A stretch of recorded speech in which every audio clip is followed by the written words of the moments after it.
Abordaje de hemorragia digestiva.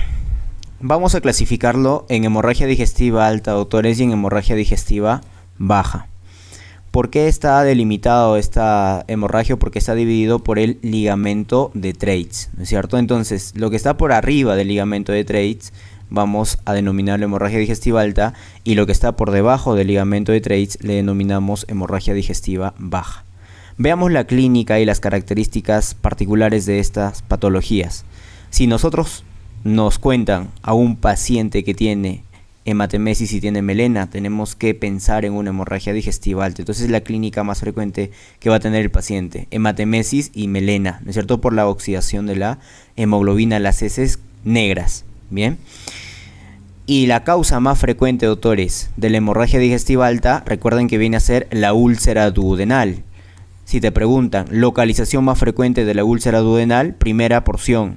O también hablamos del bulbo duodenal cara anterior, ¿ok? Bulbo duodenal cara anterior. Ese es lo más frecuente. ¿Y cómo hacemos el diagnóstico de esta hemorragia digestiva alta, doctores? Con una endoscopía. Primero hacemos la sospecha diagnóstica con la clínica y luego lo vamos a hacer una endoscopía. ¿Cuál viene a ser esta endoscopía? Lo que vamos a encontrar es la clasificación de Forrester. Y recuerden ustedes, esto es muy importante que ustedes deben saberlo antes de dar su examen. Tenemos entonces el 1A, el 1B, el 2A, el 2B y el 3, el 2C y el 3, ¿no es cierto? Entonces, ¿cuál es la característica de cada una de estas? El 1A, doctores, como se puede ver en la imagen, es un sangrado a chorro, ¿no es cierto? Es un sangrado a chorro. El 1B es un sangrado en napa. El 2A estamos viendo un vaso visible, ¿ok? En el 2A vemos un vaso visible. En el 2B es un coágulo adherido. En el 2C, en el 2B coágulo adherido, ¿ok? En el 2C vemos un punto, ¿no es cierto? Pero ese es hematina, ¿no es cierto? Una base de hematina, una base negruzca de hematina. Y en la 3 vemos ya una base de fibrina, una base blanca de fibrina. ¿Cuál es la característica que deben recordar estos doctores? Que sobre todo los sangrados activos, que va a ser el 1A y el 1B, que son los sangrados activos, son los que mayor recidiva van a tener. Entonces, del 1 hasta el 2B son los que tienen mayor recidiva. El 1A de un 60 a un 100%, el 1B 50%, el 2A un 40-50%, el 2B un 20-30%. Entonces a estos pacientes se tiene que dar un manejo endoscópico, como lo podemos observar, ¿no? Porque son los que tienen mayor riesgo de sangrado. Entonces, cuando nosotros vamos al tratamiento, primero lo que vamos a hacer en este paciente, doctores, es estabilizar al paciente. Tengan cuidado en su pregunta, porque si es que el paciente está inestable hemodinámicamente, lo que ustedes tienen que hacer es estabilizar al paciente, ponerle fluido, ¿no es cierto? Y además se tiene que dar su tratamiento con inhibidores de bomba de protones, que le vas a dar en bolo y luego le das en infusión continua, ¿no? ¿Y a qué clasificación de Forrest te vas a dar? Recuerda que es el principal factor pronóstico del Forrest, que ha sido preguntado también. ¿A quién le vas a dar terapia endoscópica? Entonces, al Forrest del 1A hasta el 2B, es decir, los que tienen gran cantidad de recidiva. Y esa terapia endoscópica, que puede ser con inyectoterapia, que puede ser con termoterapia o también con clips, ¿no? Muy bien. Si es que tenemos dentro de la etiología, habíamos mencionado que la causa más frecuente de la hemorragia digestiva alta es la úlcera duodenal, ¿no es cierto? Es la úlcera péptica en forma general, ¿no? Y dentro de ellas pues vamos a tener la úlcera duodenal y la úlcera gástrica, ¿no?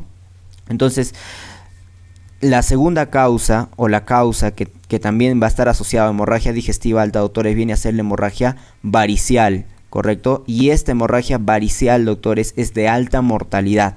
Entonces el manejo de esta hemorragia varicial va a ser somatostatina, bandas elásticas, ¿no es cierto? Somatostatina del octreotide en primer lugar, y luego le podemos dar el manejo con bandas elásticas, si es que es de origen varicial. Recuerda que acá el tratamiento profiláctico son con beta bloqueantes. La hemorragia digestiva baja, por en cambio, se va a producir debajo del ligamento de Treitz. ¿Y cuál va a ser la clínica característica? Es que este paciente va a venir con hematoquesia o va a venir con rectorragia.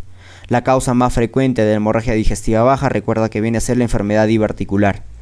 Y por ahí la segunda causa en frecuencia sobre todo en colon ascendente, va a ser la angiodisplasia. Y acá debes recordar de un síndrome que se llama el síndrome de Heyde, cuando tú tienes angiodisplasia asociado a estenosis aórtica. ¿No es cierto? Angiodisplasia más estenosis aórtica, estás ante el síndrome de Heyde, que es la segunda causa más frecuente de hemorragia digestiva baja. ¿Cómo hacemos su diagnóstico, doctores, de esta patología? Con una colonoscopía. Hacemos su diagnóstico. A todo paciente que tiene una hemorragia, ya sea digestiva alta o digestiva baja, y en tu pregunta te pongan que está inestable hemodinámicamente, lo que tienes que hacer es estabilizar al paciente, ¿no? Y obviamente el tratamiento también con epinefrina, clips, electrocoagulación. ¿Listo?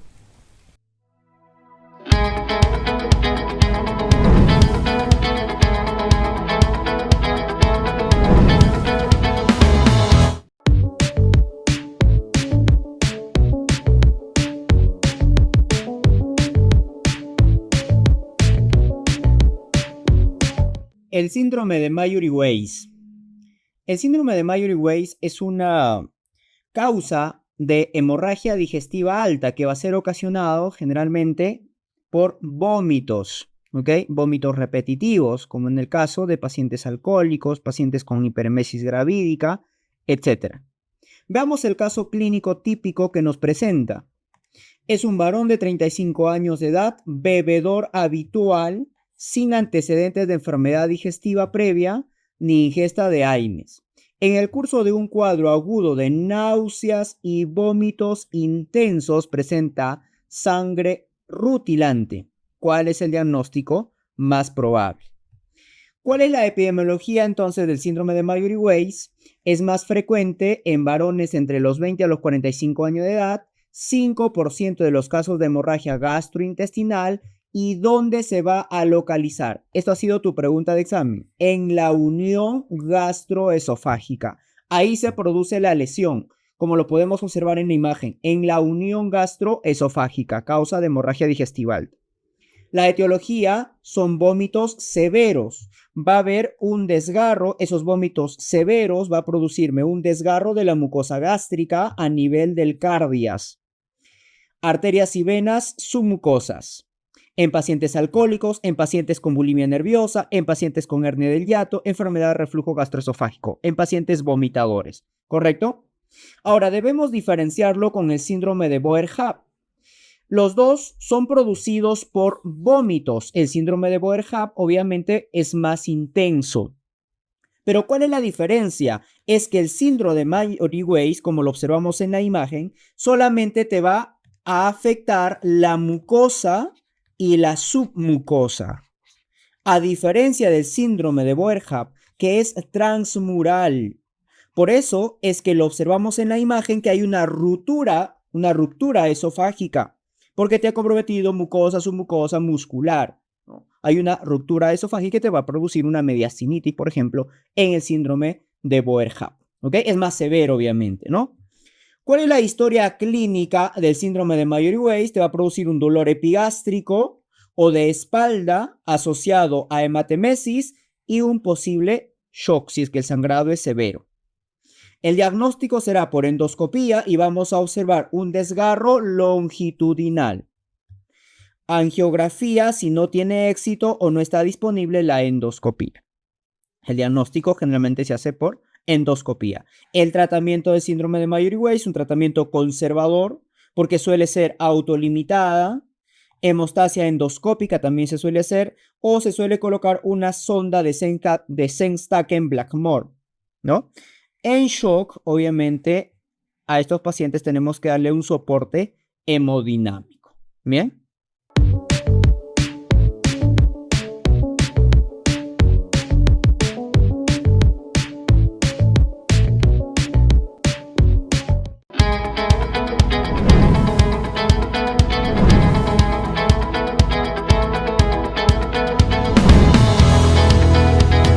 Úlcera péptica.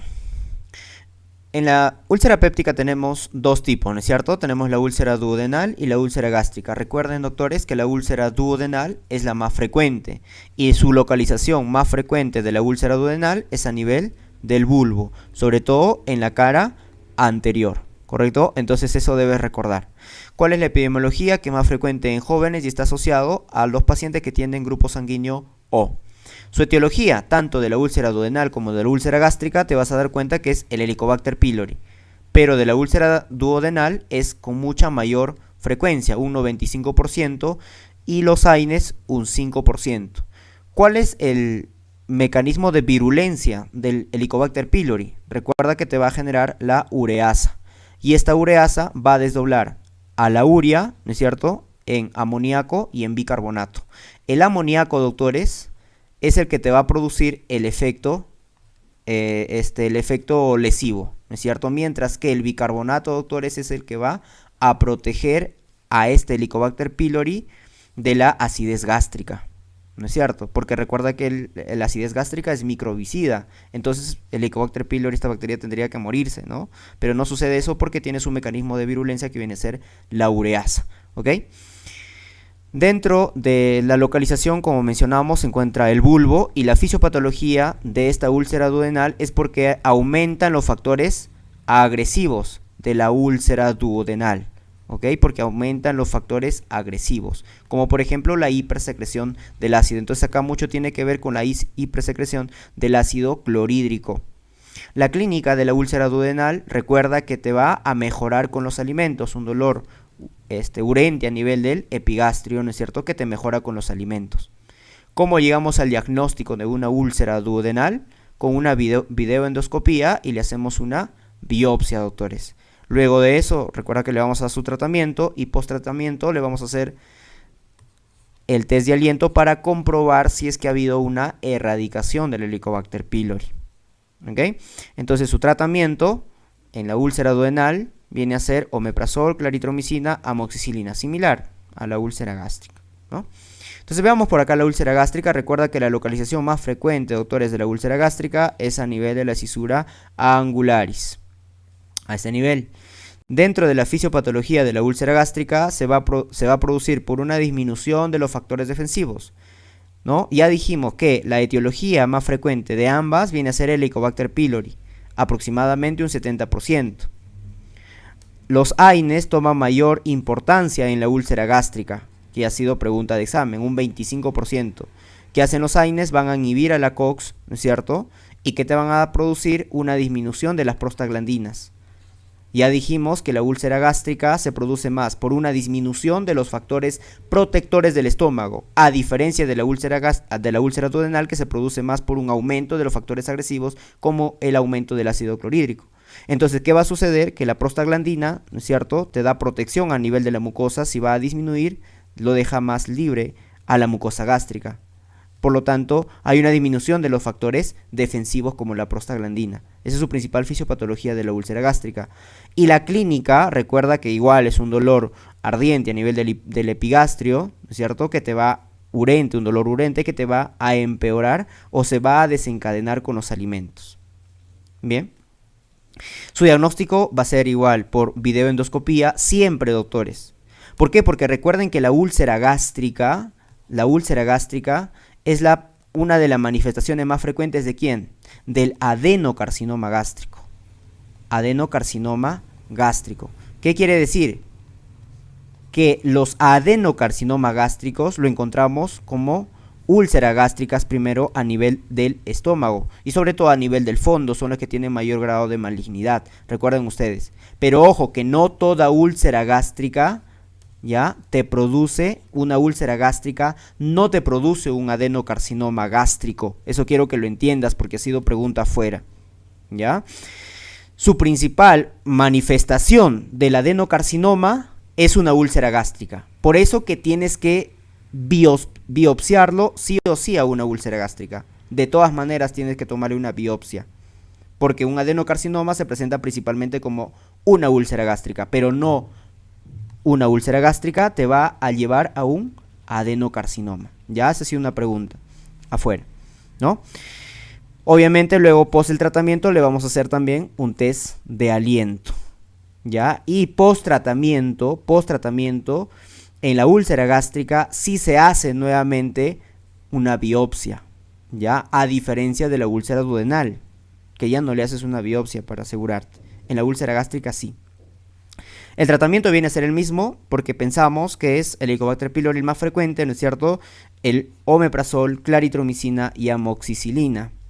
Ya omeprazol 20 miligramos cada 12, recuerda, claritromicina 500 cada 12 y la amoxicilina 1 gramo cada 12. Si es que vemos que lo está desencadenando los AINES, tenemos que suspender los antiinflamatorios no esteroideos. Y otra de las cosas que ha venido dentro de tus preguntas, doctores, es la clasificación de Johnson, por lo que debes de recordarlo. Johnson tipo 1, recuerda que viene a ser, el Johnson tipo 1 viene a ser una úlcera gástrica. El Johnson tipo 2 vamos a tener una úlcera gástrica asociado a una úlcera duodenal. El Johnson tipo 3 es una úlcera prepilórica. A este nivel tenemos el píloro, acá está la úlcera, es una úlcera prepilórica. El tipo 4 es una úlcera que se va a encontrar a nivel del fondo gástrico y el tipo 5 son múltiples úlceras que va a estar asociado a los AINES, antiinflamatorios no esteroideos. Entonces el tipo 2 y el tipo 3 son la excepción de esta porque dijimos que generalmente la úlcera gástrica se produce por una hiposecreción de ácido clorhídrico, más bien se produce porque hay una disminución de los factores defensivos, pero el Johnson tipo 2 y el Johnson tipo 3 se produce por una hipersecreción ácida. ¿Ok? La tipo 1 recuerda que es la más frecuente y la tipo 4 es la que está asociado a malignidad, la úlcera gástrica tipo 4.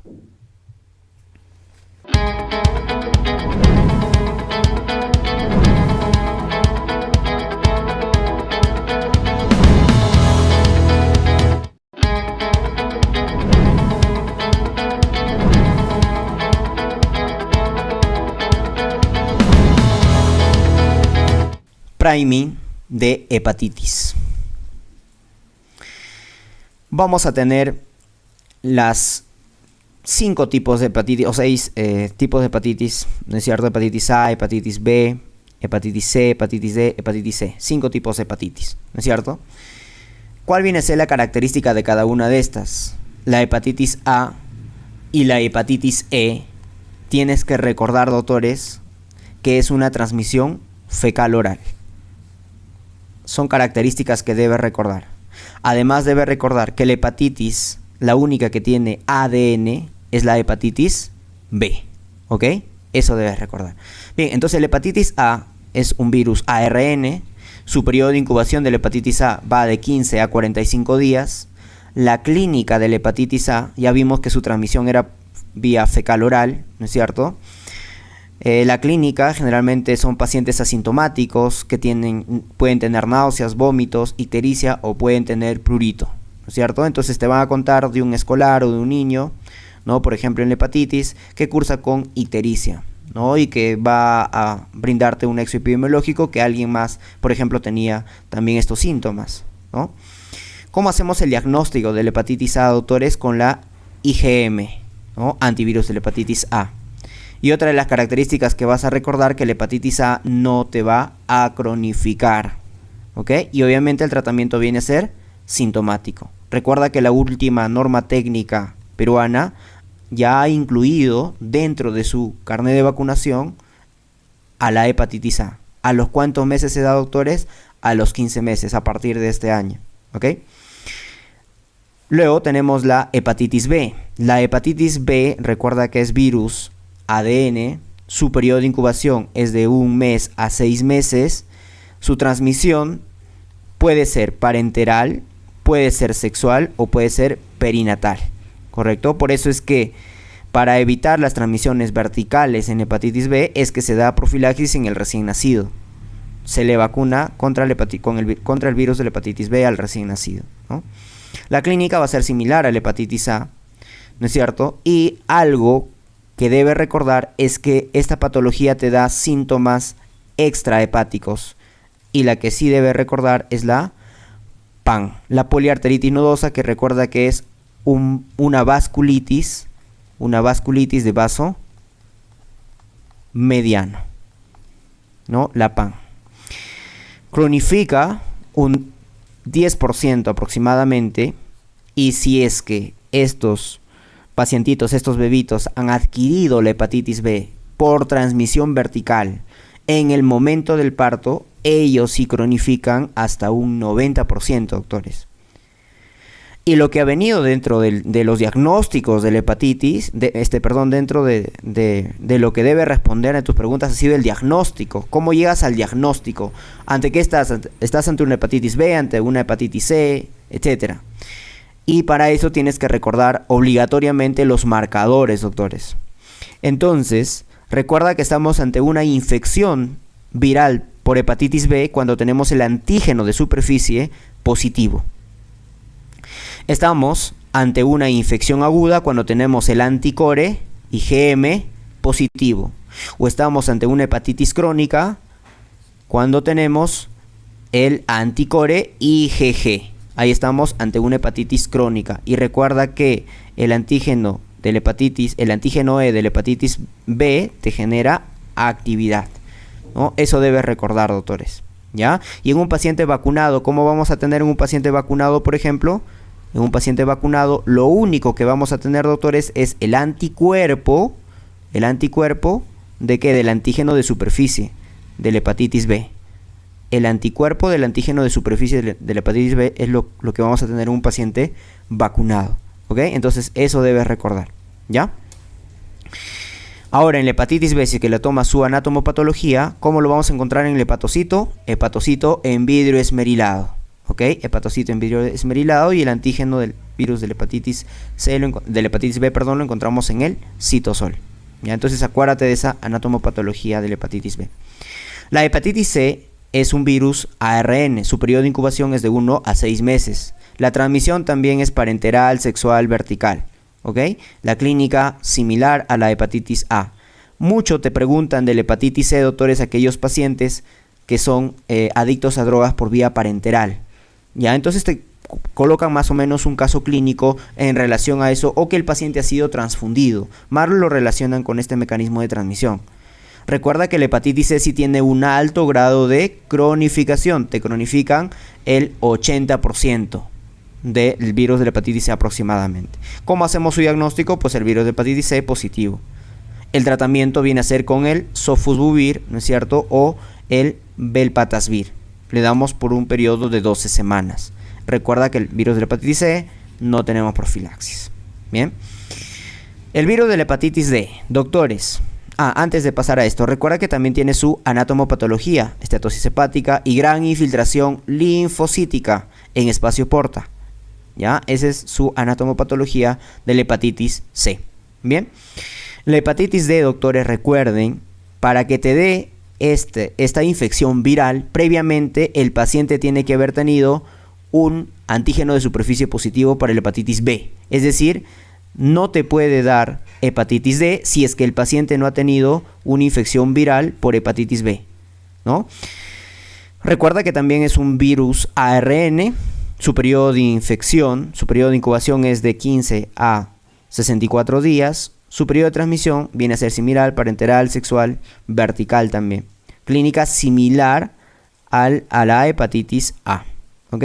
Y recuerda esto de acá, que la sobreinfección tiene alto riesgo, doctores, de cronificar. La sobreinfección tiene alto riesgo de cronificar, ¿ok? Entonces, ¿a qué se refiere, doctores, con coinfección y sobreinfección? Coinfección es cuando empieza, esta es la hepatitis B, empezó en este momento, y la hepatitis D también empezó en el mismo momento. Ese es el periodo de coinfección. Y el periodo de sobreinfección es cuando la hepatitis D aparece después de la infección de la hepatitis B. ¿Estamos? Listo. ¿Cómo hacemos el diagnóstico? Pues con anticuerpo del virus de la hepatitis D positivo, y obviamente tiene que haber tenido diagnóstico de la hepatitis B. El tratamiento, interferón alfa, ¿no es cierto?, por 48 semanas. Recuerda que tampoco tiene profilaxis. Bueno, su profilaxis para la hepatitis D tendría que ser su profilaxis contra la hepatitis B, ¿ya? Y la hepatitis E, doctores, recuerda que es un virus ARN. Su periodo de incubación de la hepatitis E es de 15 a 50 días. Y su periodo su transmisión viene a ser fecal oral. Entonces, las que tienen transmisión fecal oral, recuerden que son las vocales, la A y la E, las vocales, transmisión fecal oral. Clínica similar también, y recuerden esto de acá, que la hepatitis C está asociado a embarazadas. Lo relaciona mucho con embarazadas porque te puede ocasionar una hepatitis fulminante de hasta un 20%. La característica de la hepatitis C tampoco te va a cronificar. Fíjate que la hepatitis A y la hepatitis C no te cronifica, doctores. ¿Ok? Su diagnóstico con IgM, el tratamiento de soporte y tampoco tiene profilaxis. Bien, entonces terminamos con el abordaje de hepatitis.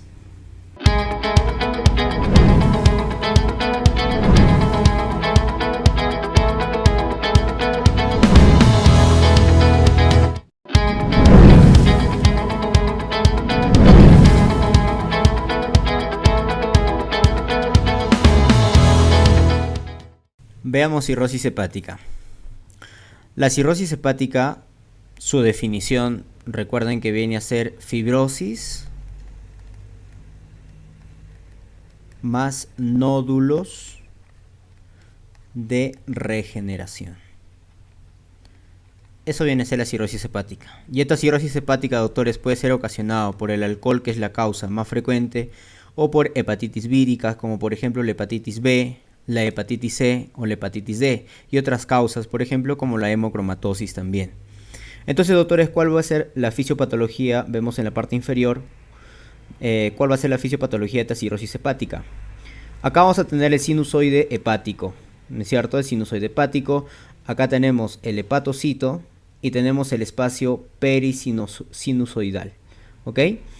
Entonces, vemos que acá está llegando la vena portal, ¿no es cierto? Está llegando la vena portal, está llegando la arteria hepática y en la parte superior tenemos el conducto biliar que viene a formar la tríada portal, ¿no? Entre el hepatocito y el sinusoide, ¿qué encontramos? Encontramos el espacio perisinusoidal. Y en ese espacio perisinusoidal, doctores, es donde nosotros vamos a encontrar las células estrelladas. Estas células estrelladas, doctores, son los que van a almacenar, recuerden, vitamina A, las células del hito, ¿no? Entonces, estas células estrelladas, ¿dónde se van a encontrar? En el espacio perisinusoidal, ¿ok? ¿Qué es lo que sucede, doctores? Ya sea por alcohol o por alguna causa vírica, ¿no es cierto? Por cualquier otra causa, estas células estrelladas van a activarse. Entonces, se van a activar las células estrelladas y una vez que se activan las células estrelladas, que va a ser mediada por citoquinas, va a activar al factor de crecimiento transformante tipo B. Este factor de crecimiento transformante tipo B, doctores, lo que te va a producir es colágeno. Vemos entonces la producción de colágeno, ¿no es cierto? Vemos la producción de colágeno alrededor de estas células estrelladas. Entonces la base fisiopatológica va a ser la activación de estas células estrelladas, ¿no es cierto? Entonces, se va formando colágeno, doctores, que este colágeno, ¿a qué te va a promover? ¿A qué te va a llevar? Te va a llevar a una fibrosis. Empieza a fibrosarse, te lleva a una fibrosis. Y además vemos, doctores, que está comprimiendo aquí al sinusoide hepático. Está comprimiendo y de esta manera, doctores, ¿qué va a suceder? Disminuye la luz y aumenta la presión portal, ¿no es cierto? Entonces ahí es donde tenemos la fisiopatología y que, doctores, como va a aumentar la presión a este nivel, lo que va a suceder es que también puede haber una extravasación. Y esta extravasación, doctores, ¿a qué te va a llevar? A una ascitis. Esa es la base fisiopatológica de la cirrosis hepática, ¿ok? Entonces, ¿con qué clínica va a venir el paciente? Ya vimos que el paciente puede tener una ascitis, ¿no es cierto? El paciente tiene una hipoalbuminemia. ¿Cuál es el signo, doctores, más frecuente que va a presentar el paciente? La ictericia es el signo más frecuente. ¿Y cuál viene a ser, doctores, el síntoma más frecuente que te va a presentar el paciente? La astenia. Entonces, el signo más frecuente es la ictericia. El síntoma más frecuente viene a ser la astenia. Además, doctores, recuerden ustedes que a nivel hepático se va a degradar el amoníaco. ¿No es cierto? Se degrada el amoníaco. Pero ¿qué sucede? Que el hígado está mal, está enfermo. Por lo tanto, te va a producir una encefalopatía por exceso de amoníaco. Te va a producir hemorragias variciales. ¿Por qué? Porque está aumentando el gradiente portocava, ¿no es cierto? Está aumentando ese gradiente, mayor a 10.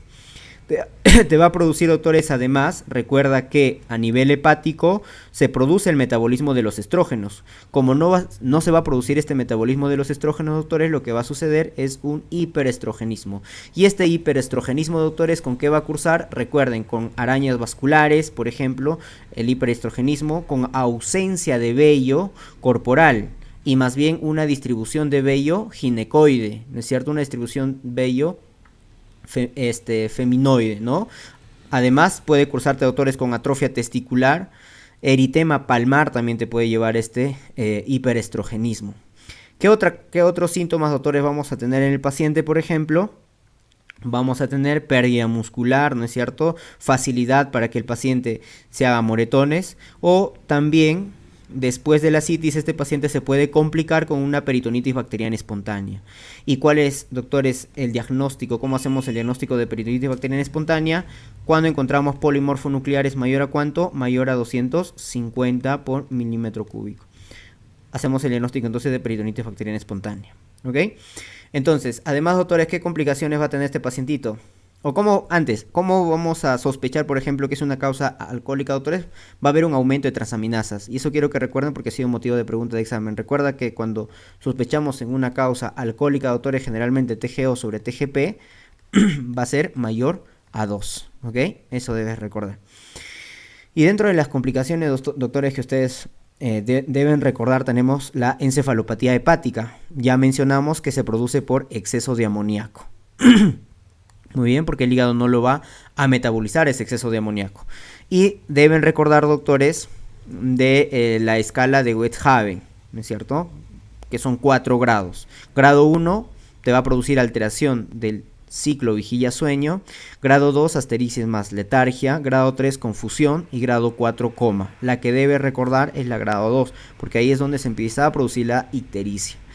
La asterisis, ¿no es cierto? En el grado 3 también va a tener asterisis, pero donde se va a iniciar es en el grado 2. Su tratamiento va a ser rifamicina más lactulosa. Otra de las complicaciones, doctora, recuerden que viene a ser la ascitis, ¿no es cierto? Que ya explicamos cómo se va a producir. La historia clínica te va a decir que el paciente tiene una matidez que generalmente se va a producir sobre los 3 litros, una onda ascítica, ¿no es cierto? Y al paciente le haces una paracentesis. Y en la paracentesis, doctores, ¿qué vas a encontrar? El gradiente cero acítico. Entonces, si el gradiente cero acítico te sale mayor a 1.1, probablemente estás ante una hipertensión portal. Esa sea la causa, ¿no? Por aumento de la presión. Pero si que tienes un gradiente cero acítico menor a 1.1, tú tienes que sospechar en algo maligno, por ejemplo, o en tuberculosis. ¿Okay? ¿Y cuál viene a ser, doctores, el tratamiento de la ascitis? Primero, que el paciente debe tener una dieta hiposódica, doctores. ¿Okay? El paciente tiene que tener dieta hiposódica más diuréticos, espironolactona, furosemida. Recuerda que su reacción adversa de la espironolactona viene a ser la ginecomastia. Y si es que hay disnea, ¿qué tienes que hacerle? Paracentesis evacuatoria. ¿Cuándo vas a dar albúmina, doctores? Cuando haces una paracentesis evacuatoria mayor o igual a 5 litros. Bien. Por el otro lado, doctores, tenemos las varices esofágicas. Recuerda que las varices esofágicas se producían por aumento de la presión portal, ¿no es cierto? La cabeza de Medusa, por aumento de la presión portal, ¿no? Entonces, doctores, ¿cuál va a ser su patogenia? Aumento de esta presión mayor a 10 y ya se puede producir rotura, doctores, cuando es mayor a 12. Recuerda que esta varice esofágica se asocia a hemorragia digestiva alta y tiene una alta mortalidad de un 20 a un 30%. La varice esofágica es la que tiene mayor mortalidad, ¿ok? Como causa de hemorragia digestiva alta. Su diagnóstico lo vamos a hacer por una videoendoscopía anual, ¿no? Y su tratamiento, doctores, con ligadura con bandas, si que estás en varices esofágicas, o le puedes dar somatostatina, recuerda el octreotide, ¿no es cierto? Terlipresina, antibiótico tienes que dar como profilaxis también, doctores, ¿ok? Como profilaxis das también antibiótico. Por ejemplo, las quinolonas, ¿ok? Si que estás ante un fracaso, pasas a ligadura de rescate. Si es que continúas en fracaso, le vas a colocar un balón de Sengstaken Blackmore, ¿no? Por 24 horas. Y ya si es que hay fracaso, le colocas tips. Recuerda, doctores, la profilaxis secundaria, que ha sido pregunta examen residentado. La profilaxis secundaria, ¿con qué lo vas a hacer, doctores? Con beta-block, ¿no es cierto? Con propranolol, nadolol, ya beta-block no selectivos y más ligadura. Además debe recordar, doctores, la clasificación, los criterios de Chili-Pugh, ¿no? ¿Cuáles son, doctores, esos criterios de Chili-Pugh? Son, la mnemotecnia es batea, ¿no es cierto?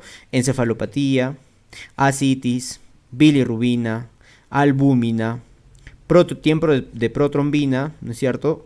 Que lo vas a monitorizar con el INR. Más que todo tienes que sabértelo, doctores, cuáles son los parámetros que te va a dar esta escala o estos criterios de Chili-Pugh. Ya, tu mnemotecnia entonces es batea, ¿no es cierto? Bilirrubina, albúmina, tiempo de protrombina, ¿no es cierto? Tenemos encefalopatía y el otro que viene a ser, doctores, de las dos A, una es de ascitis y la otra es de albúmina, ¿ok?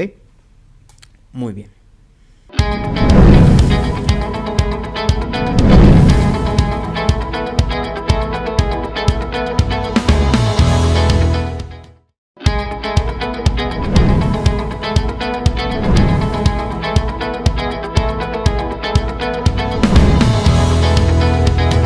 Diarrea crónica. ¿A qué llamamos, doctores, diarrea? Recuerda que una diarrea es cuando el paciente tiene mayor o igual a 3 deposiciones por día, o también mayor o igual a 200 o a 250 gramos, ¿no es cierto?, de deposición que va a tener, o cuando el pacientito va a aumentar la consistencia. Recuerda que esto es lo más frecuente, ¿no es cierto?, la consistencia, ¿ok? Disminución de la consistencia de las heces, ¿no es cierto?, lo que aumenta la frecuencia y disminución de la consistencia de las heces.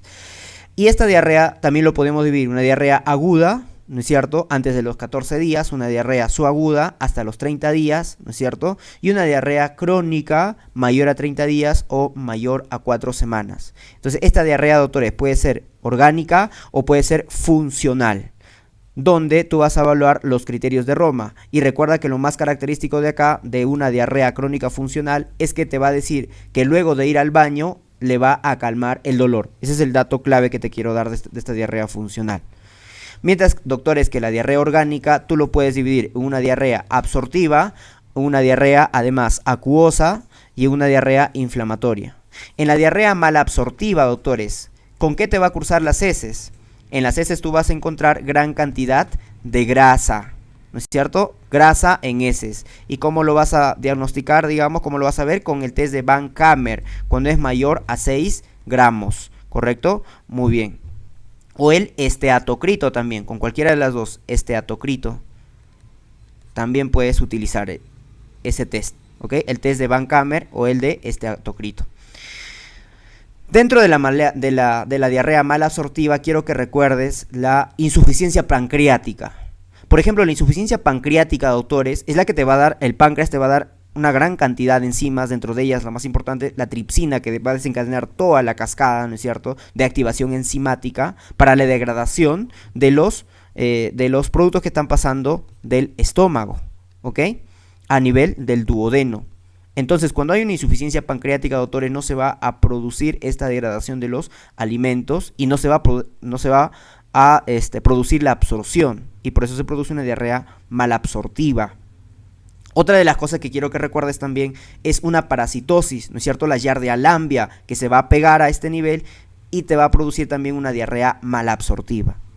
Y dentro de las otras diarreas que te he puesto acá, por ejemplo, la enfermedad celíaca, la enfermedad de Whipple o el síndrome de sobrecrecimiento bacteriano del intestino delgado, ¿no? Entonces, en la enfermedad celíaca te van a contar que es una paciente mujer que tiene atrofia de vellosidades, doctores. Ese es el dato anatomopatológico característico, atrofia de vellosidades, ¿ok? Y además va a tener dermatitis herpetiforme, característico de la enfermedad celíaca, ¿no es cierto? Y recuerda, ¿cuál es el anticuerpo más específico? El antiendomicio. El anticuerpo más sensible, el antitransglutaminasa tipo 2. Entonces, de la enfermedad celíaca tienes que recordar la atrofia de las vellosidades. Y como hay una atrofia de vellosidades, doctores, tienes que recordar que hay una hiperplasia de criptas. Es decir, vamos a encontrar unas criptas profundas. ¿Bien? Y de la enfermedad de Whipple, lo que debes recordar, que es más frecuente en varones, y hay en la anatomopatología macrófagos con gránulos. Y te van a dar PAS positivo. En todas las preguntas, si tú ves que te ha venido de enfermedad de Whipple o que viene de la enfermedad de Whipple, siempre te colocan este dato. PAS positivo, ¿ok? PAS positivo. O el síndrome de sobrecrecimiento bacteriano del intestino delgado, también denominado SIBO. ¿Cuál va a ser su diagnóstico? Gold estándar, cultivo. Entonces, ante toda bacteria, lo que pedimos es un cultivo y que vamos a encontrar mayor a 10 a las 5 unidades formadoras de colonia, ¿no? Es el sobrecrecimiento bacteriano. Y este sobrecrecimiento bacteriano, doctores, que puede estar desencadenado por varias causas. Una de ellas es la hipomotilidad intestinal, por ejemplo, ¿no? Es decir, las bacterias van a seguir ascendiendo hacia el tubo, desde el colon, ¿hacia dónde? Hacia el intestino delgado. Y por eso se produce el síndrome de sobrecrecimiento bacteriano. ¿Ok? Pero ¿cuál viene a ser la más precisa, doctores? Es la prueba de aliento con silosa C. ¿Listo? Otra de las que debe recordar, doctores, es de la diarrea orgánica tipo acuosa. Esta diarrea orgánica tipo acuosa o bien puede ser osmótica o bien puede ser secretora. ¿Cuál es la característica de esto, doctores? Es que la osmótica, ¿a qué te hace pensar? La osmótica te hace pensar, doctores, a agua, ¿no es cierto? Y recuerda que una de las causas más frecuentes de esta diarrea osmótica, doctores, que viene a ser la intolerancia a la lactosa. ¿Ya? La intolerancia a la lactosa. ¿Qué quiere decir? Que no tenemos lactasa, doctores, a nivel intestinal. Como no tenemos lactasa a nivel intestinal, no lo puede degradar a la lactosa. Recuerda que para que se absorba, estos disacáridos tienen que convertirse a monosacáridos. Y recuerda que la lactosa es una suma de glucosa más galactosa. Entonces, como no tenemos lactasa, ¿no es cierto? Lactosa. Como no tenemos la enzima que va a degradar a esta lactosa, ¿qué va a suceder, doctores? Esta lactosa va a funcionar como un osmolito, es decir, va a ir por el tracto gastrointestinal, ¿no es cierto?, con alta osmolaridad. ¿Y qué va a ir? Va jalando agua, doctores. Va jalando agua, ¿no es cierto? Por eso es que la osmolaridad en heces vamos a encontrarlo alto. ¿Ok? La osmolaridad en heces vamos a encontrarlo alto. Otra de las características es que la diarrea osmótica te secreta menos de 200 mililitros, a diferencia de la secretora, que es mucho mayor. ¿Ok? Entonces, esta osmótica, doctores, también recuerda que va a ceder con el ayuno. Es su característica principal, que una diarrea osmótica cede con el ayuno, a diferencia de una diarrea secretora que no cede con el ayuno. Entonces, ¿cómo lo vas a recordar? De una forma lógica. Si a este paciente yo dejo de darle leche, no va a haber un osmolito, por lo tanto no va a haber quien jale agua hacia el intestino y no va a haber diarrea.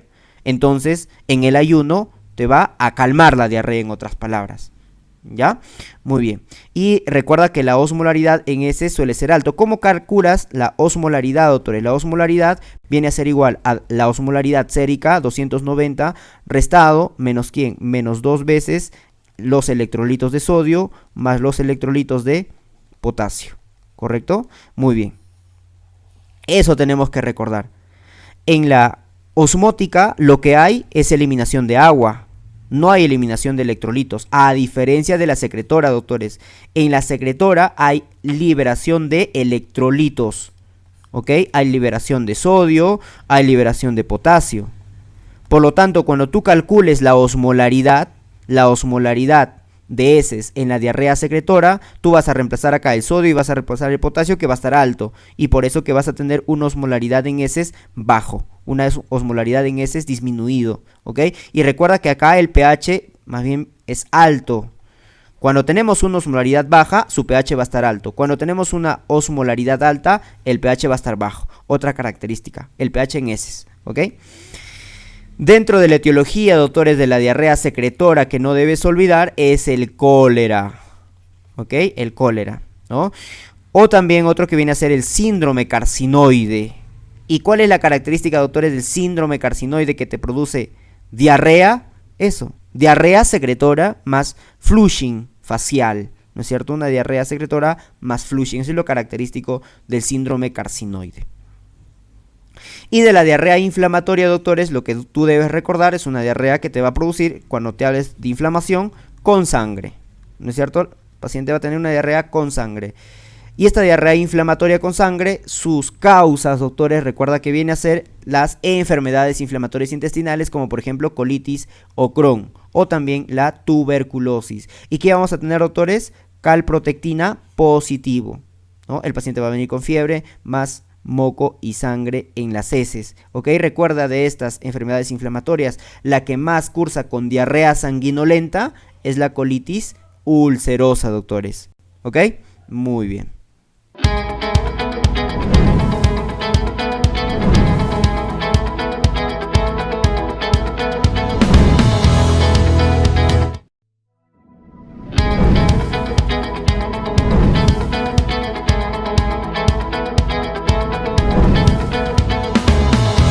Síndrome de intestino irritable, veamos el caso típico que nos presentan. Una mujer de 26 años acude por dolor abdominal difuso y estreñimiento intermitente durante el último año.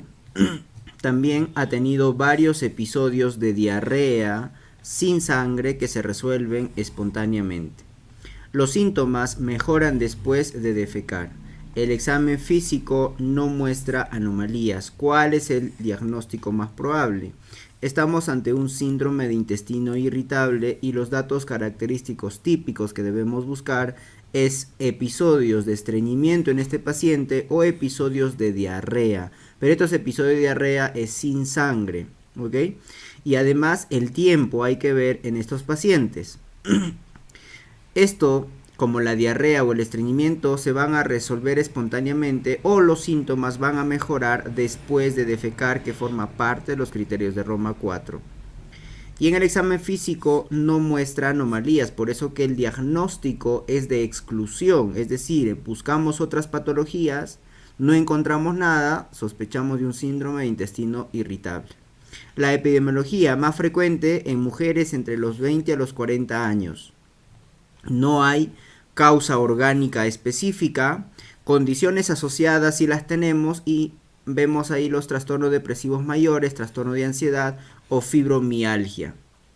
En la historia clínica vamos a buscar en el paciente dolor abdominal más diarrea o estreñimiento y hay tipos de síndrome de intestino irritable. Síndrome de intestino irritable a predominio de diarrea, a predominio de estreñimiento o un síndrome de intestino irritable mixto. Calma con la defecación, este es otro dato característico, ¿ok? Exploración física normal. El diagnóstico, por lo tanto, es un diagnóstico clínico, un diagnóstico de exclusión y vamos a ver ahí los llamados criterios de Roma 4. Estos criterios de Roma 4 me van a decir donde el paciente tiene un dolor abdominal recurrente. ¿Mayor a cuánto? Mayor a 6 meses, pero al menos tiene que cumplirse este criterio en los últimos 3 meses. Un día por semana en los últimos 3 meses. Más 2 de los siguientes. ¿Cuáles son? En relación con la defecación, es decir, es un dolor abdominal que está en relación con la defecación, que suele calmar con la defecación, relacionado con cambios en la frecuencia de las deposiciones, relacionado con los cambios en la consistencia de las deposiciones. Y acá vemos los de Bristol, ¿ok? La clasificación de Bristol. Esta clasificación de Bristol te da desde el 1 hasta el 7. Un Bristol de 3 a 4 es una deposición normal. Un Bristol de 1 a 2 será estreñimiento y mayor o igual a 5 hablaremos de diarrea. Los criterios tienen que estar presentes al menos 3 meses en los últimos 6 meses. Es lo que les decía, ¿no? Por lo tanto, para el diagnóstico vamos a emplear los criterios de Roma 4. El tratamiento del síndrome de intestino irritable, dieta más cambios de estilo de vida y también terapia psicoconductual, ¿ok?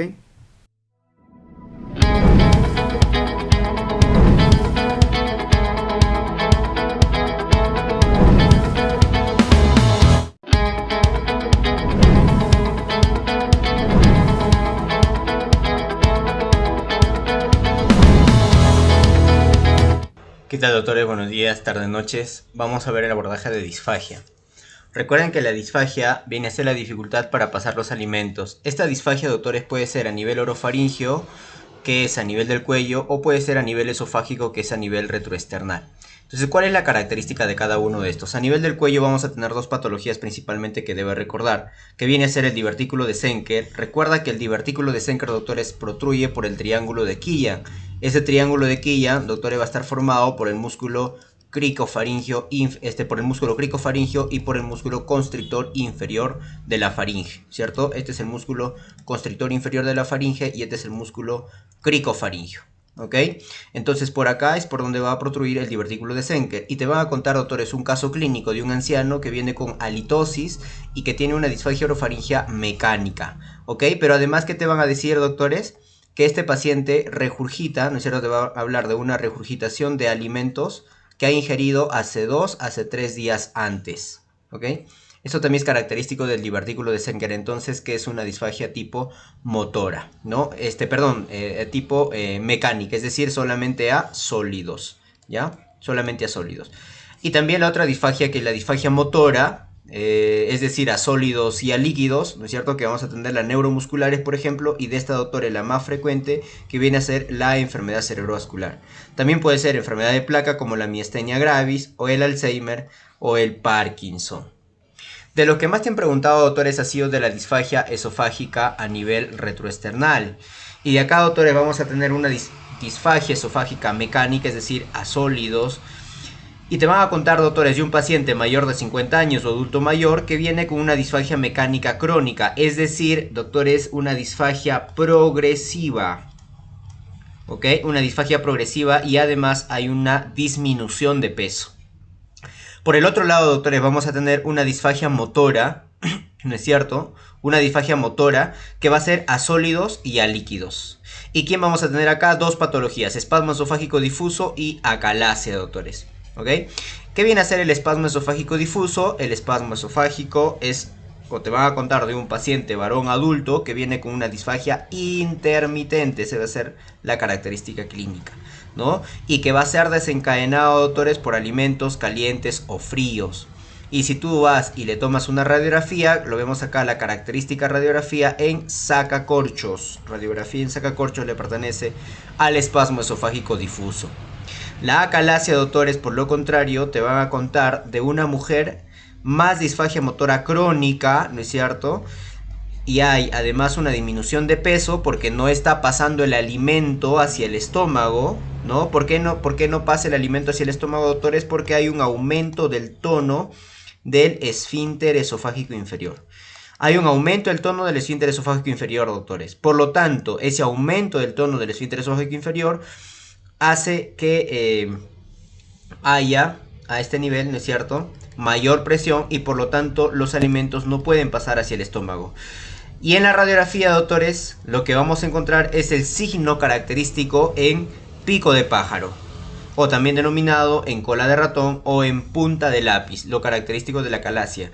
Eso viene a ser su imagen, digamos, inicial, que podemos pedir una radiografía, pero su diagnóstico definitivo, recuerden que lo vamos a hacer, doctores, con la manometría. Entonces, cuando a ti te mencionen de disfagia a sólidos y a líquidos, principalmente vas a pensar, doctores, en acalasia, obviamente viendo que hay una hipertonicidad del esfínter esofágico inferior, ¿no? Y si a ti te pregunta por disfagia a sólidos y te dicen, doctores, que es progresivo en un paciente adulto mayor y hay una disminución de peso, tú vas a pensar en un cáncer de esófago. Recuerda, doctores, el cáncer de esófago que tenemos en el tercio medio, el más frecuente viene a ser el cáncer epidermoide. En el tercio inferior, recuerda, doctores, que vamos a tener el adenocarcinoma. Y este adenocarcinoma, doctores, va a venir previamente de un esófago de Barrett. ¿Ok? Esófago de Barrett. Y recuerda que el epidermoide, su principal factor de riesgo, doctores, ¿quién es? Viene a ser el tabaco y viene a ser el alcohol. ¿Ok? Entonces, eso es en relación a disfagia.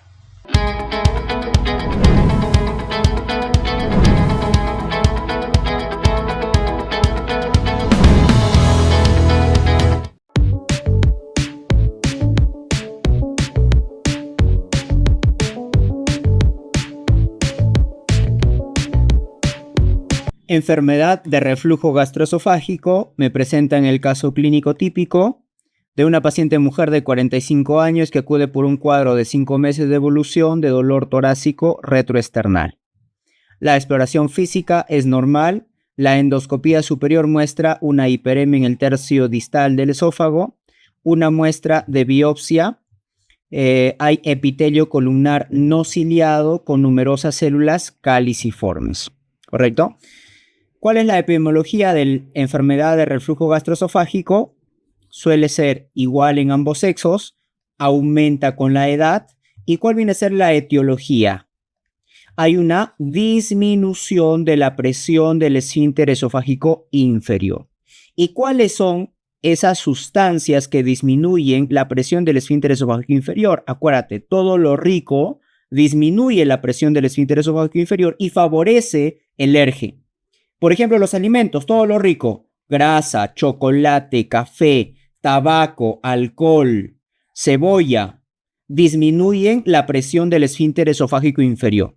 Y también hay hormonas que debes recordar, la colecistoquinina, la secretina. Por ejemplo, en el embarazo hay reflujo gastroesofágico por acción de la progesterona. Fármacos que debes recordar, los anticolinérgicos. La acetilcolina aumenta el tono y los anticolinérgicos disminuirán, ¿no? Los alfa bloqueantes, los beta adrenérgicos, el óxido nítrico. Por eso cuando un paciente tiene dolor retroesternal, viene con dolor torácico, tú piensas en un infarto agudo de miocardio y le das óxido nítrico, por ejemplo, y el paciente, es decir, le das nitratos y el paciente va a empeorar el cuadro. ¿Ok? En un infarto agudo de miocardio los nitratos lo mejoran, ¿no? Acá empeora el cuadro porque disminuye el tono del esfínter esofágico inferior. La dopamina, bloqueadores de canales de calcio. Relajas más el músculo, ¿correcto? Y por lo tanto, disminuye la presión. La hernia hiatal, obviamente. Sobre todo la hernia hiatal tipo 1, la deslizada, ¿no? La historia clínica que te van a presentar en este paciente es la pirosis. Es lo más frecuente y lo más sensible, la pirosis. La regurgitación ácida es lo más específico, así como en el cuadro te decía dolor retroesternal, eso es la pirosis. Y además puede tener una regurgitación, eso es el síntoma más específico. Mala correlación entre la gravedad del reflujo y las manifestaciones clínicas. Al igual también hay una mala relación entre una endoscopía, por ejemplo, y los síntomas, disociación clínica endoscópica. El paciente puede tener síntomas muy marcados, le haces una endoscopía y se encuentra normal, o viceversa, ¿no? Y además han preguntado síntomas extraesofágicos establecidos. ¿Cuáles son los síntomas extraesofágicos establecidos? Tu mnemotecnia es TELA. Tos, erosión dental, laringitis y asma, ¿correcto? Pacientes niños de repente que pueden venir con tos crónica por las noches, etcétera. Puede tener, tú de repente piensas en un asma, pero este paciente puede tener una enfermedad de reflujo gastroesofágico, ¿no? El diagnóstico, si pirosis, diagnóstico clínico y haces un tratamiento empírico con IBP. ¿Cuál es la prueba más sensible y más específica? La pH-metría ambulatoria en 24 horas. Pregunta de examen, ¿correcto? ¿Cuál es el diagnóstico, la prueba más sensible, más específica para hacer el diagnóstico de ERGE? La pH-metría en 24 horas. Y al paciente también le puedes pedir una endoscopía. Endoscopía, si hay signos de alarma, le puedes tomar biopsia, por ejemplo, en el Barrett. Y en el Barrett, ¿qué encuentras? Una metaplasia intestinal. ¿Y en qué consiste, doctores, esa metaplasia intestinal? Este epitelio escamoso va a ser reemplazado por un epitelio columnar, por un epitelio de tipo intestinal con células caliciformes, por el constante reflujo de ácido para tratar de proteger su mucosa, es que cambia el epitelio. Y a eso se denomina el cambio de epitelio metaplasia intestinal. Y obviamente esta metaplasia puede evolucionar a displasia de bajo grado, alto grado, y posteriormente a cáncer esofágico. ¿De qué tipo? Adenocarcinoma. Por eso que el esófago de Barrett es la lesión premaligna del adenocarcinoma de esófago que afecta el tercio distal. El tratamiento de la enfermedad de reflujo gastroesofágico, tratamiento médico, estilo de vida, hay que decirle a los pacientes qué alimentos debe evitar, IBPs en el leve doy 8 semanas, en el grave de 6 a 12 meses si es que es recurrente el tratamiento indefinido. Si es que hay fracaso al tratamiento médico, le haré tratamiento quirúrgico. O si es que hay complicaciones de la enfermedad de reflujo gastroesofágico, por ejemplo, hemorragia de repetición, síntomas repetitivos respiratorios, son complicaciones del ERGE, y estas son las indicaciones absolutas para hacerle tratamiento quirúrgico, si que hay fracaso del tratamiento médico o si hay complicaciones. ¿Y qué tipo de tratamiento quirúrgico le hago? La fundoplicatura de Nissen, ¿correcto? La fundoplicatura de Nissen. Y una de sus complicaciones que debe recordar es el esófago de Barrett. Y el esófago de Barrett va a haber un esófago de Barrett sin displasia, ¿ok? El esófago de Barrett sin displasia, y aquí el tratamiento simplemente son con IBPs. Va a haber un esófago de Barrett con displasia, pero esta displasia va a ser de bajo grado, y acá el manejo viene a ser IBP más seguimiento, y el seguimiento acá se va a hacer de 6 a 12 meses, es decir, se hace endoscopías de control cada 6 a 12 meses en el de bajo grado. Y en la displasia de alto grado, aquí lo que se hace, se confirma por medio de patología y se le va a hacer un tratamiento quirúrgico, una esofaguectomía más linfadenectomía, ¿correcto? Y obviamente endoscopías también periódicas en estos pacientes cada 3 meses. Y también, si te preguntaran por ahí, ¿cuál es la complicación más frecuente del ERGE? La complicación más frecuente viene a ser la estenosis péptica. La estenosis péptica es la complicación más frecuente que se produce por esofagitis de repetición, ¿correcto? Cicatrización, etcétera. Obviamente en el tercio distal, pues no en el tercio distal, ¿correcto? Y otra de las complicaciones también viene a ser la esofagitis, ¿no? Afectación de la mucosa esofágica. En algunos casos hasta te puede producir úlcera. Su diagnóstico se va a hacer por endoscopía y su tratamiento con IBPs en una esofagitis. Acuérdate ahí su clasificación de Los Ángeles que de repente te pueden preguntar, ¿no? Bien. Entonces, lo más importante que debes recordar de la enfermedad de reflujo gastroesofágico es la clínica característica dolor retroesternal más regurgitación. ¿Correcto? Tratamiento IBPs, su diagnóstico puede ser un diagnóstico clínico o puede ser, obviamente si tiene pirosis, o una endoscopía. ¿Correcto? Bien.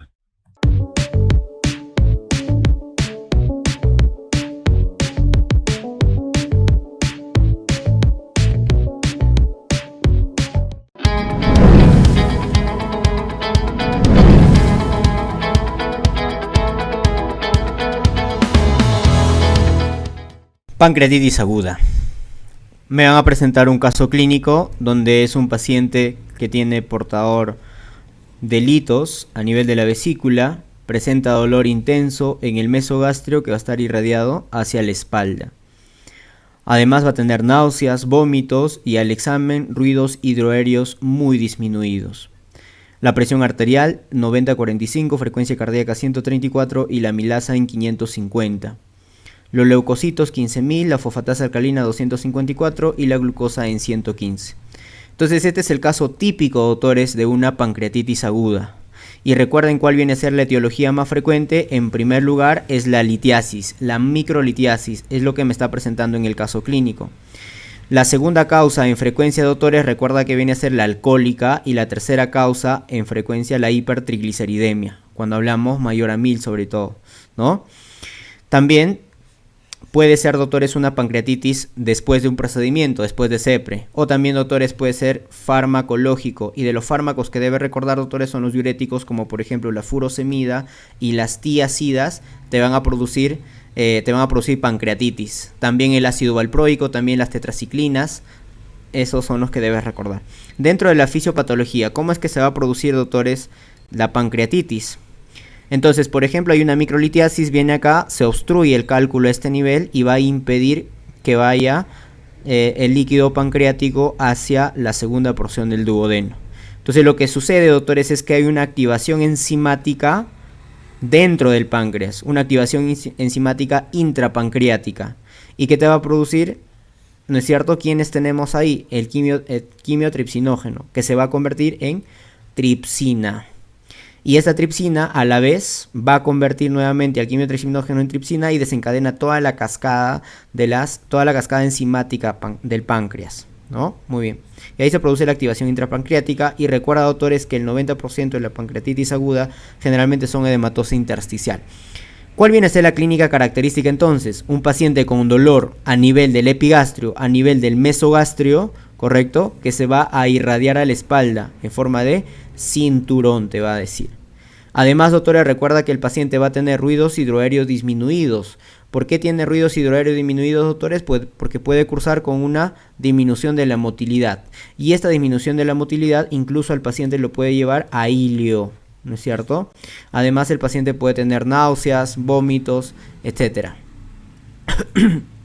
Dentro del diagnóstico, doctores, lo que deben recordar viene con la clínica característica, y si le pedimos laboratorio, la amilasa, doctores, va a estar mayor a 3 veces su valor normal. Podemos pedir amilasa, lipasa, pero generalmente la que nos presenta en el cuadro clínico es la amilasa, ¿no es cierto? Mayor a 3 veces su valor normal. Recuerda que la lipasa, doctores, viene a ser más específica, ¿no? Porque la amilasa también lo podemos tener a nivel de la saliva, por ejemplo.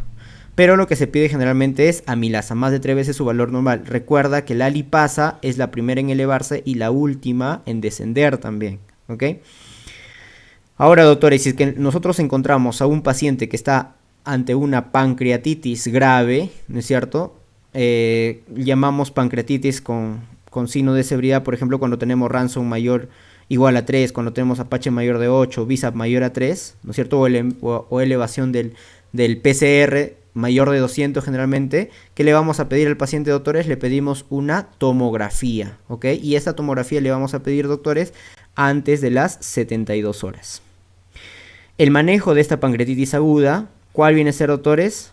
Nada por vía oral, ¿no es cierto? Nada por vía oral, analgesia y fluidoterapia, lo que vamos a dar a este paciente. Bien, en la parte izquierda, tienen ustedes la clasificación de la pancreatitis leve, moderada y severa, ¿no? En la clasificación de Atlanta te dice que una pancreatitis leve, doctores, es cuando no hay falla orgánica, ni tampoco complicaciones sistémicas ni locales, ¿no es cierto? Una pancreatitis moderada es cuando el paciente tiene una falla orgánica menos de 48 horas, ¿no? O alguna complicación local, ¿no?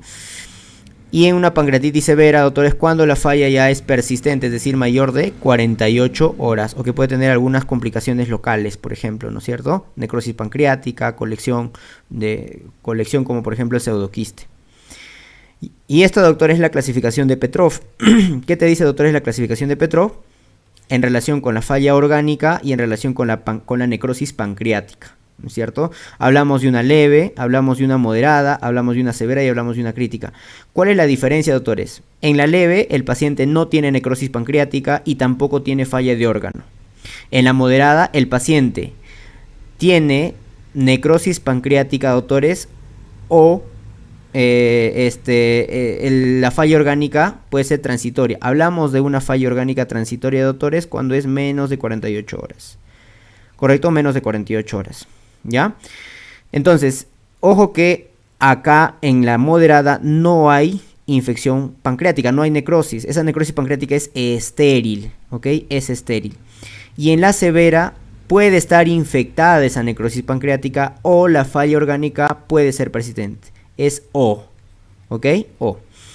Y en la parte crítica, ¿no es cierto? La pancreatitis crítica tiene que tener los dos, es decir, una infección de esa necrosis pancreática y sea una pancreatitis persistente.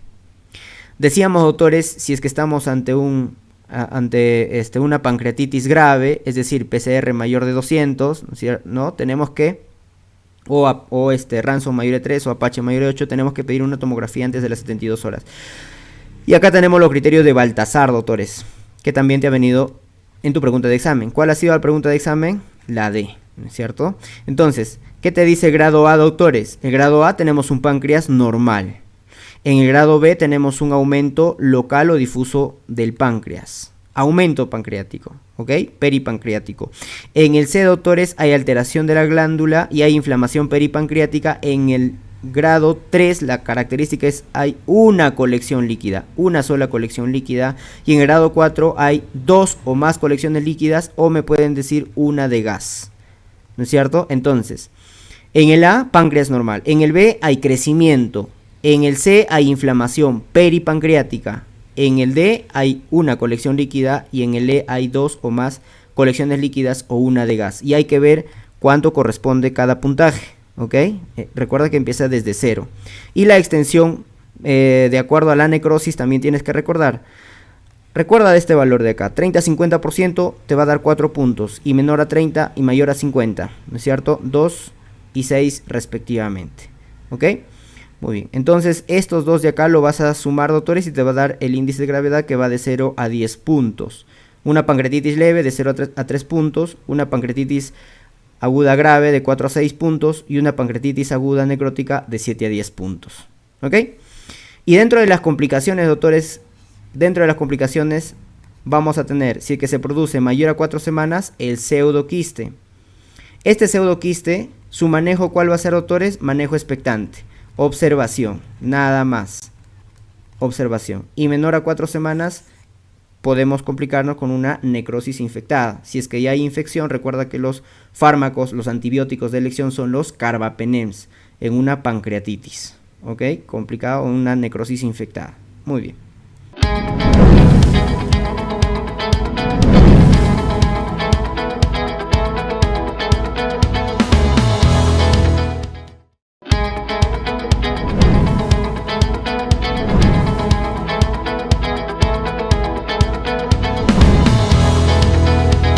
¿Qué tal, doctores? Buenos días, tardes, noches. Vamos a ver el abordaje de cáncer gástrico, ¿ok? Entonces vemos acá tres tipos: el adenocarcinoma gástrico, que obviamente es el más frecuente de todos, ¿no es cierto? Representa un 85 o un 90%, linfoma gástrico, y tenemos el tumor de Gist, ¿ok? ¿Cuál es la etiología, doctores, del adenocarcinoma gástrico? Recuerde que la causa más frecuente viene a ser Helicobacter pylori, sobre todo el factor de virulencia CAG-A, ¿ok? Es factor de riesgo. ¿Qué más? Ecaderina, el Lynch es factor de riesgo. Gastrectomía parcial, mayor a 10 años, también es factor de riesgo para adenocarcinoma gástrico. Gastritis tipo B, también, ¿no es cierto? Tabaquismo. ¿Qué otras condiciones, doctores, debes recordar? Los alimentos ahumados es factor de riesgo, ¿correcto? El grupo sanguíneo tipo A es factor de riesgo, ¿no? Recuerda que cuando nosotros hablamos, doctores, de adenocarcinoma gástrico, vamos a tener dos tipos de adenocarcinoma gástrico, ¿no es cierto? Vamos a tener un tipo intestinal, recuerda, un tipo intestinal, y vamos a tener un tipo difuso o infiltrante. ¿Cuál es lo característico, doctores, del intestinal? Que es más frecuente en mayores de 60 años, como lo vemos acá, en mayores de 60 años lo más frecuente, ¿no? Además, puede presentarse en cualquier grupo sanguíneo, doctores, a diferencia del difuso, que es un factor de riesgo, los pacientes que tienen un grupo sanguíneo del tipo A, ¿correcto? Y en el difuso generalmente se presenta en pacientes jóvenes y tienen historia familiar, tienen agregación familiar. Bien. Un dato importante, doctores, que debe recordar que el tipo intestinal, ¿no es cierto? Principalmente, ¿dónde se va a ubicar, doctores? A nivel del antro. Es el más frecuente en realidad, ¿no? Por eso es que la localización más frecuente de adenocarcinoma gástrico es a nivel del antro pilórico. ¿Cuál es la diseminación, doctores, del intestinal? Generalmente es una diseminación hematógena, mientras que el difuso es una diseminación más bien linfática. Dato importante que debe recordarte, doctores, del difuso o infiltrante también, es la llamada linitis plástica, que ha sido motivo de pregunta de examen, ¿ok? La linitis plástica, que es el aspecto en bota de cuero. Además, vamos a encontrar ahí las células llamadas células en anillo, ¿ok? Entonces, esos datos debes recordar. Otros datos muy importantes, doctores, que tienes que recordar son las condiciones premalignas que ya estamos hablando. Por ejemplo, una gastrectomía, ¿no es cierto? Metaplasia intestinal. Los pólipos adenomatosos, doctores, mayor de 2 centímetros son factor o son condiciones premalignas. Cuando tenemos una gastritis crónica trófica o anemia perniciosa, también es una condición premaligna. O cuando tenemos una hipocloridria, también es una condición premaligna. ¿Ok? Entonces, eso no debes olvidarte. La presentación clínica en aquellos pacientes 60 años con hemorragia digestiva alta puede cursar y ganglios, doctores. Ahora, estos ganglios, doctores, ¿dónde lo vamos a encontrar? Si es que te dicen ganglios, que lo vamos a encontrar a nivel supraclavicular izquierdo, se denomina el ganglio de Virchow. Si lo encontramos, doctores, a nivel umbilical, ¿cómo se denomina a nivel umbilical? El de la hermana María y José, ¿no es cierto? Y si te dicen, doctores, que lo encontramos a nivel axilar izquierdo, tenemos el ganglio de Iris. ¿Ok? Entonces, supraclavicular izquierdo, el de Virchow. A nivel umbilical, el de María y José. Y a nivel axilar izquierdo, el de Irich. Bien, el diagnóstico, doctores, lo vamos a hacer con una videoendoscopía más biopsia y más extensión. Y la extensión del tumor lo vamos a ver con una tomografía o con una ecoendoscopía. Recuerda, doctores, acá muy importante, cuando tú haces la videoendoscopía, recuerda la clasificación de Borman, ¿no es cierto? Que es la clasificación macroscópica. ¿Cuántas formas vamos a tener, doctores? 4 tipos. En el tipo 1, recuerda que viene a ser polipoideo. En el tipo 2, recuerda, doctores, que viene a ser ulcerado, pero ojo que es ulcerado circunscrito, limitado, ¿ok? Circunscrito. En el tipo 3, doctores, vamos a encontrar un ulcerado infiltrante, ¿ok? Un ulcerado infiltrante. Y en el tipo 4 vamos a encontrar netamente un infiltrante. ¿Ok? Un infiltrante. Muy bien.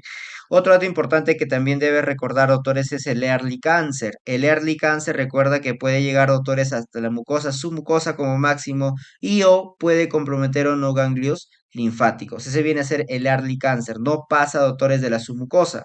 Dato muy importante. ¿Ya? Listo. Y además, doctores, recuerda que el tratamiento del adenocarcinoma gástrico viene a ser una gastrectomía más linfadenectomía. El tratamiento, doctores, curativo del cáncer gástrico es la resección del tumor más linfadenectomía de los ganglios adyacentes, es decir, en D2. ¿Ok? Pero ojo, si es que, por ejemplo, el cáncer se encuentra entre el antropilórico, se hace una gastrectomía subtotal más un Billroth 2. Si que lo encontramos a nivel del cuerpo, a nivel del cardias o fundos, recuerda que se hace una gastrectomía total, doctores, con su Yede-Roux, ¿no es cierto? Es decir, una esófago yeyonostomía en Yede-Roux. Bien, ese viene a ser entonces el manejo del adenocarcinoma gástrico. El otro, doctores, viene a ser el linfoma gástrico. ¿Cuál es el más frecuente? El más frecuente, doctores, es el tipo MALT. ¿Ya? El tipo MALT es el más frecuente. Te pueden preguntar, doctores, de otra forma. Te dicen la localización más frecuente de los linfomas primarios gastrointestinales, ¿dónde lo vamos a encontrar? A nivel del estómago. O te pueden decir la localización extraganglionar más frecuente de los linfomas no Hodgkin es a nivel del estómago, porque esto viene a ser un linfoma no Hodgkin, doctores. ¿Ok? Un linfoma no Hodgkin, ya que son células B del grupo MALT, ¿no? ¿Quién está asociado, doctores, a este linfoma MALT? El Helicobacter pylori. Ya dijimos que son de células tipo B, ¿no es cierto? La localización más frecuente, doctores, viene a ser a nivel de la curvatura menor, ¿ok? A nivel de la curvatura menor. Generalmente, doctores, en la presentación clínica pueden ser asintomáticos o a lo mucho vienen con un dolor a nivel del epigastro y con una baja de peso. ¿Cuál es la complicación más frecuente, doctores? Hemorragia digestiva, ¿ok? Una hemorragia, pero es una hemorragia oculta, ¿no? Mayor de 60 años con una tumoración que vamos a encontrar. El diagnóstico se hace, doctores, con videoendoscopía, ¿ya? Y el tratamiento, ¿qué es lo que tenemos que hacer, doctores? Tratar el Helicobacter pylori, porque la erradicación del Helicobacter pylori, doctores, es de alta eficacia. Ya lo que tienes que hacer es tratar el Helicobacter pylori con amoxicilina, claritromicina y su omeprazol, ¿no? Muy bien. Y dentro, doctores, de los tumores gastrointestinales, tumores del estroma gastrointestinal, que se denomina el GIST, ¿no es cierto?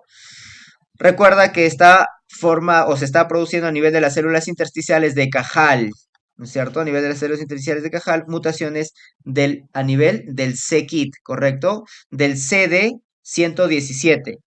Ya, recuerda que el CD117 es parte del receptor c-KIT, ¿no es cierto? Que codifica un receptor denominado tirosina sinasa, ¿ya? ¿Cuál es la forma de presentación más frecuente, doctor, de estos pacientes con GIS? hemorragia digestiva alta. Es la presentación más frecuente en pacientes mayores de 60 años. ¿Ok? Entonces su diagnóstico, igual, ecoendoscopía más biopsia, le podemos pedir CD117 o el C-Kit. Cualquiera de estos de acá, doctores, cuando te pregunten por el GIST, sí o sí te van a colocar esto de acá, doctores. El C-Kit o el CD117. Si te sale un C-Kit negativo, puedes utilizar el DOG1, que es altamente sensible y específico también para diagnosticar estos pacientes que tienen tumores del estroma gastrointestinal. ¿Ok? Y el tratamiento, doctores, si es que tiene mayor de 2 centímetros, se hace resección en cuña, ¿no es cierto? Recuerda que es una resección quirúrgica sin linfadenectomía, no se hace linfadenectomía, doctores. Y si es que el paciente se vuelve resistente, es decir, son GIST irresecables o tiene metástasis y que expresan este CD117 que vamos a dar, imatinib mesilato. Bien, eso vendría a ser en relación a cáncer gástrico.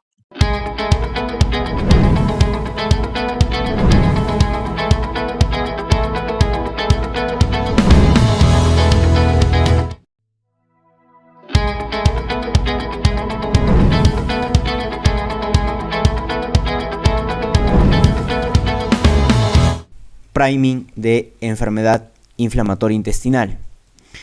Dentro de la enfermedad inflamatoria intestinal vamos a tener, doctores, dos patologías, que viene a ser la enfermedad de Crohn y la colitis ulcerosa. Estas dos patologías tenemos que diferenciarlo, su localización, sus características, su clínica. La localización de la enfermedad de Crohn va a ir desde la boca hasta el ano. Y lo más frecuente, recuerda que viene a ser la ileocólica. La colitis ulcerosa solamente te va a afectar el colon, principalmente el colon izquierdo. El recto es más frecuente, o recto sigmoides, que es lo más frecuente, que te va a alterar la colitis ulcerosa. Y recuerda que puede haber una ileitis por reflujo. ¿Cuáles son las características de cada una de estas enfermedades? Que la enfermedad de Crohn es transmural, es decir, afecta toda la pared, ¿no es cierto? Y suele ser también discontinuo, a diferencia de la colitis ulcerosa, que afecta principalmente la mucosa y es continua, ¿no? Mientras que la Crohn es parcheada, es discontinua. Úlceras, los hallazgos más precoces son, recuerden, las úlceras aftosas, ¿ok? Las úlceras aftosas. Recuerda entonces que la enfermedad de Crohn cursa con úlceras aftosas, colitis ulcerosa es más superficial. Pero, ¿qué debes recordar de la enfermedad de Crohn? Que esto es la enfermedad que se asocia más a patologías anorrectales, como por ejemplo fisuras, fístulas, ¿no? Bien. ¿Cuál es la clínica de la enfermedad de Crohn? El paciente va a venir con una diarrea y principalmente tenesmo. Diarrea, tenesmo. A diferencia de la colitis ulcerosa, te van a mencionar una diarrea sanguinolenta, es decir, una diarrea más rectorragia, ¿no? Que además puede cursar con un megacolon, que es una de sus complicaciones más severas de la colitis ulcerosa, tóxico, perforación, ¿no es cierto? Megacolon tóxico y también perforación. Además, la enfermedad de Crohn va a tener dolor abdominal, masa palpable, fístulas, estenosis, abscesos. Recuerda que son parte de sus complicaciones. ¿Cuál es la que es fibrosa con mayor frecuencia? La enfermedad de Crohn, porque recuerda que es transmural. En la anatomopatología, en la enfermedad de Crohn, encontramos granulomas, pero son granulomas epiteloides, a diferencia de la tuberculosis. Recuerda que son granulomas caseificantes, que también la tuberculosis, su afectación principal, recuerda que viene a ser ileocólica. Entonces, ¿cómo lo vamos a diferenciar con la enfermedad de Crohn? Recuerden, doctores, con la anatomopatología, porque estos son granulomas epiteloides no necrosantes en el 50% de los casos. En la colitis ulcerosa son abscesos crípticos. ¿Qué asociaciones vamos a encontrar en la enfermedad de Crohn? La enfermedad de Crohn, recuerda que te cursa con un cuadro dermatológico que viene a ser el eritema nodoso, ¿ok? El eritema nodoso. Mientras que en la colitis ulcerosa es el pioderma gangrenoso. ¿Qué otra asociación de la enfermedad de Crohn? Litiasis, ¿no es cierto? Como el oxalato, colelitiasis. Y que ha sido preguntado en la colitis ulcerosa, que está asociado, doctores, no se olviden, que viene a ser la colangitis esclerosante. La colangitis esclerosante, entonces, es la que está asociado en la enfermedad de colitis ulcerosa. Además, debe recordar, doctores, que es tipo empedrado la enfermedad de Crohn y pseudopólipos la colitis ulcerosa. ¿Qué complicaciones? Lo que estábamos mencionando, que la enfermedad de Crohn te da complicaciones perianales o complicaciones anales, ¿no es cierto? Por ejemplo, absceso, fisura, fístula, principalmente, doctores, el Crohn. Y la colitis ulcerosa, que es el megacolon tóxico. Te van a contar de un paciente que tenía diarrea sanguinolenta y se le hace una colonoscopía y el paciente viene con fiebre, distensión abdominal más dolor abdominal. Eso se denomina megacolon tóxico, porque el desencadenante viene a ser la colonoscopía. Entonces hay que tener cuidado con esos pacientes y no le hagamos una colonoscopía porque se puede desencadenar un megacolon tóxico. El tratamiento tanto de la enfermedad de Crohn como la colitis ulcerosa van a ser los 5 ASA, como por ejemplo la mesasalacina, ¿no es cierto? La mesalacina. Corticoides vamos a dar, doctores, pero damos corticoides en brotes, ¿ok? Corticoides en brotes, podemos dar aciatoprina, ciclosporina, metrotrexate. Y si es que no responde a eso, damos un anticuerpo monoclonal como el infliximab. Eso viene a ser en relación a enfermedad inflamatoria intestinal.